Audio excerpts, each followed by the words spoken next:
Assalamualaikum warahmatullahi wabarakatuh teman-teman. Kembali lagi di channel Jago Penelitian. Kali ini saya akan membahas tentang academic writing plan. Nah, ini ketika kita ingin menuliskan karya ilmiah seperti skripsi, tesis ataupun disertasi ya.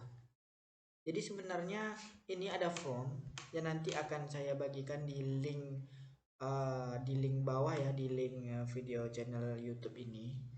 Nah, sebenarnya ini nih untuk memudahkan kita bagaimana cara menulisnya gitu, menulis apa namanya isi dari skripsi kita atau jurnal kita, artikel kita atau tesis kita gitu. Nah, jadi ini dia. Nah, jadi pertama itu kita harus tahu dulu gitu.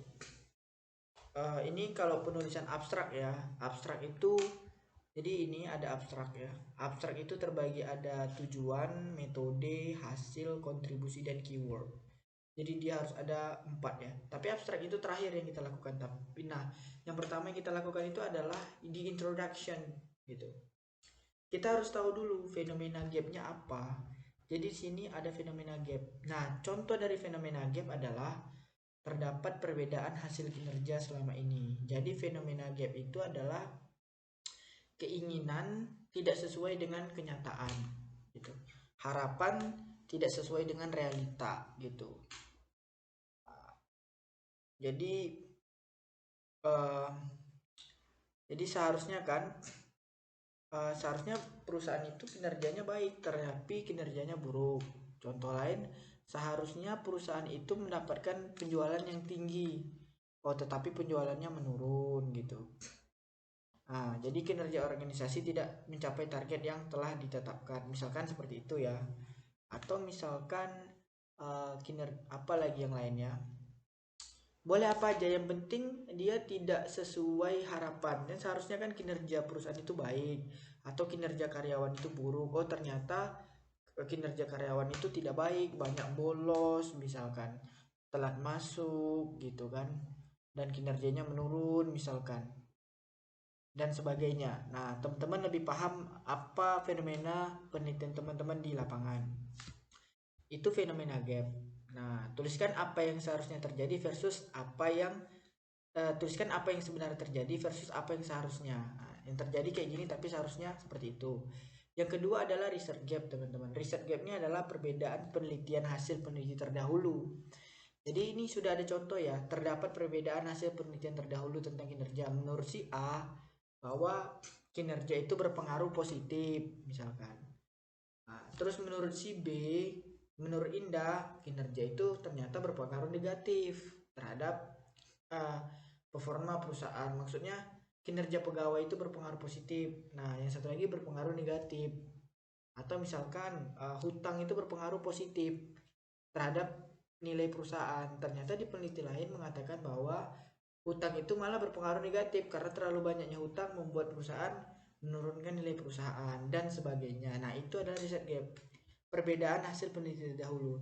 Boleh yang satu berpengaruh, yang satu tidak berpengaruh, yang satu berpengaruh positif, yang satu berpengaruh negatif.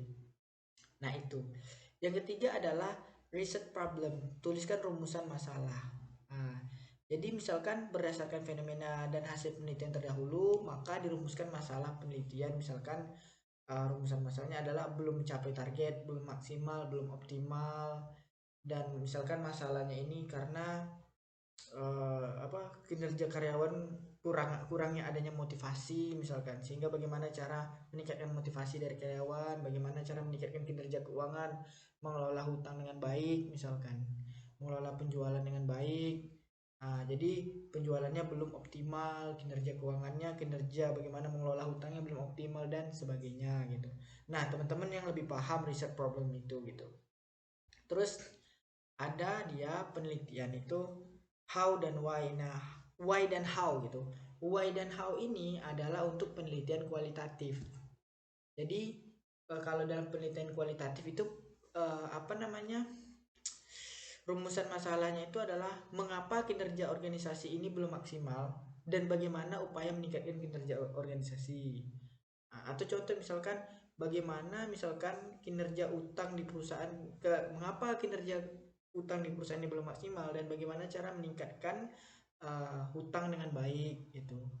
Nah, kalau penelitian kuantitatif ini yang di bawah teman-teman. Yang di bawah yaitu adalah apakah X berpengaruh terhadap Y. Nah, ini teman-teman saya rasa paham lah ya gitu. Tapi yang ini nih, mengapa ini dia itu melihat problem gitu. Mengapa ini yang pertanyaan negatif, sedangkan bagaimana itu pertanyaan positif. Mengapa kan bagaimana? Kenapa kok dia bisa jelek gitu. Nah, itu kan pertanyaan negatif ya gitu. Bagaimana mengupayakan bahwa yang negatif tadi bisa menjadi positif. Nah, ini adalah riset question ya namanya ya. Jadi ada why and how, yang ini pertanyaannya what and how juga bisa juga sebenarnya. Cuman dia apakah atau bagaimana. Bagaimanakah pengaruh X1 terhadap Y? Itu kadang ada juga yang membuat seperti itu.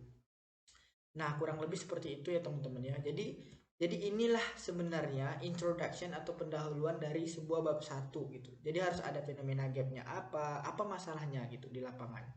Terus riset gapnya, perbedaan peneliti terdahulu gitu. Terus riset problemnya. Nah, riset problemnya ini berdasarkan fenomena dan hasil peneliti terdahulu. Maka peneliti tertarik untuk meneliti penelitian ini bahwa kinerja perusahaan belum maksimal, atau misalkan kinerja keuangan belum baik, kinerja pemasaran dan penjualannya belum optimal, dan seperti itu. Terus ini rumusan masalahnya. Jadi ini semua harus ada di introduction atau pendahuluan dari baik sebuah jurnal ataupun baik skripsi maupun tesis ya. Nah, untuk selanjutnya kita akan masuk ke apa namanya? Ke part yang kedua. Jadi teman-teman mohon untuk memahami ini maka membutuhkan lanjut ke part kedua. Nah, kalau video ini bermanfaat teman-teman silahkan klik like, share, dan subscribe video ini ya. Nah, dan gabung di link Telegram di bawah. Nah, jadi saya itu memberikan diskusi-diskusi gratis. Oke, lanjut ke next part berikutnya ya teman-teman ya.